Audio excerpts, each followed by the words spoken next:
এখন বন্ধুরা কোথায় রান্না করছে দেখতে পাচ্ছেন তো? এই দেখো, এই যে এই একটা ব্লগ শুরু করেছি। কি কি রান্না করছিস? ঠাম্মা দাদি তো বাড়িতে নেই, তাই একটা ব্লগ করছি। দেখে মিথ্যে মিথ্যে দেখাই। আমি কিছু যদি বলি। হ্যাঁ বল। হ্যালো বন্ধুরা, সবাইকে নমস্কার। আমি ভালো আছি, সবাই যেন আশা করছি ভালো থাকবে। অলরেডি ভালো আছে। শুভ জামাই ষষ্ঠী। আজকে মা বাবা কেউ বাড়িতে নেই, মারা গিয়েছে জামাই ষষ্ঠী। আমি একা বাড়িতে আছি, আমার দাদা আছে। ওই জন্য আমি রান্না করছি আজকে। মাংস করেছি, আর বড়া করেছি, আর পটল ভেজেছি, শাক ভেজেছি, আর কিছু করি না, ভাত করেছি, ওইটুকুই। কারণ মা তো বাড়িতে নেই। তো আজকে আমাদের মেনু ওই। তা রুমা আজকে তোমাদের দেখাবে আজকে আমাদের রান্না। দেখো রুমা।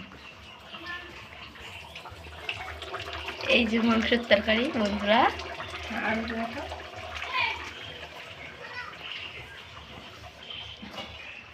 দেখুন বড়া, কেউ লোভ দেবে না, লোভ দিলে পেট খারাপ করবে গাইস। টাটা। আর এখন চুল বেঁধেছি আজকে, মা বাড়িতে নেই ওই জন্য চুল বেঁধেছি। আচ্ছা, এখন খুব কাজ আছে আমার বন্ধুরা ঠিক আছে, তাহলে এখন রাখছি।